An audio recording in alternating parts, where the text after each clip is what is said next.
It was just another Tuesday at Apex Martial Arts Gym when Marcus, a cocky black belt, thought he'd have some fun by challenging Aisha, a newcomer, to a sparring match. He smirked, expecting an easy win, but what happened next left everyone in the gym speechless. Aisha stood quietly by the mats, her duffel bag still slung over her shoulder, when Marcus sauntered over. He'd been at Apex for years, a third-degree black belt in Brazilian Jiu-Jitsu with a reputation for dominating sparring sessions. At 6 feet 2 inches and built like a linebacker, he carried an air of confidence that bordered on arrogance. Aisha, on the other hand, was unassuming. She was new to the gym, having signed up just a week ago, and hadn't spoken much during classes. She was a black woman in her late 20s, with a calm demeanor and a habit of observing more than participating. Marcus, always one for theatrics, saw her as an easy target for some light-hearted gym banter. "Hey, Aisha, you ever spar before?" Marcus called out, loud enough for the dozen or so members stretching nearby to hear. His tone was playful, but there was an edge to it, a challenge wrapped in a joke. Aisha looked up from adjusting her hand wraps, her expression unreadable. She didn't respond right away, which only egged Marcus on. "Come on, newbie. Let's see what you got. I'll go easy on you." The gym chuckled, a few members exchanging glances. Sparring challenges weren't uncommon at Apex, but Marcus's flair for showmanship made this feel like a spectacle. Aisha set her bag down and stepped onto the mat. "All right," she said simply, her voice steady but quiet. The gym fell silent, the hum of conversation replaced by the soft squeak of sneakers on the mats. Marcus grinned, bouncing lightly on his toes, already visualizing an easy takedown. He assumed Aisha was a beginner. Her quiet presence and lack of flashy moves in class gave that impression. But assumptions can be dangerous, and Marcus was about to learn that lesson the hard way. The coach, Javier, a grizzled veteran who'd seen every kind of fighter come through Apex, stepped in to referee. "Keep it clean, you two. Light contact, no ego trips," he said, eyeing Marcus. Javier had reffed enough of Marcus's spars to know the man liked to show off. Marcus nodded, still smirking, while Aisha gave a small nod, her eyes focused on Marcus's stance. They circled each other, Marcus moving with the loose confidence of someone who'd done this 1,000 times. He threw a few feints, testing Aisha's reactions. She didn't flinch, just mirrored his movements, her steps deliberate. Marcus, growing impatient, lunged forward with a double-leg takedown, a move he'd perfected over years of training. The gym expected Aisha to hit the mat hard, but she didn't. In a blur of motion, Aisha sidestepped, redirecting Marcus's momentum with a subtle shift of her hips. Before anyone could process it, Marcus was on his back, staring at the ceiling, with Aisha standing calmly over him. A collective gasp rippled through the gym. Marcus scrambled to his feet, his face a mix of shock and embarrassment. "Lucky move," he muttered, brushing it off.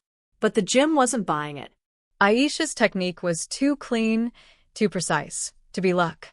Marcus, now serious, reset his stance and came at her again, this time with a flurry of jabs and a low kick. Aisha deflected the strikes with minimal effort, her forearms guiding his punches away like water flowing around a rock. When his kick came, she pivoted, catching his leg under her arm and sweeping his other leg out from under him. Marcus hit the mat again, harder this time. The gym was dead silent now, save for the sound of Marcus's heavy breathing as he got up. Javier raised an eyebrow but said nothing. Marcus, pride stung, went all in. He charged, aiming to grapple Aisha to the ground. But Aisha was ready. She slipped under his arm, spun behind him, and locked in a rear-naked choke before Marcus could react. He tapped out within seconds, his face red from exertion and disbelief. Aisha released him immediately and stepped back, her expression as calm as when she'd walked onto the mat. The gym erupted in murmurs. Marcus, the untouchable black belt, had been submitted in under a minute. Aisha, the quiet newcomer, had just dismantled him with a level of skill no one saw coming. Javier blew his whistle, signaling the end of the spar. "That's enough for today," he said, but his eyes lingered on Aisha, curious and impressed. Marcus, still catching his breath, managed a weak smile. "Where'd you learn to move like that?" he asked, trying to play off his defeat. Aisha shrugged, picking up her bag. "Here and there," she said, her tone neutral. She didn't elaborate and no one pressed her. But the gym was buzzing with questions. Who is she? Where had she trained? And how had she flown under everyone's radar? Word of the spar spread quickly through Apex.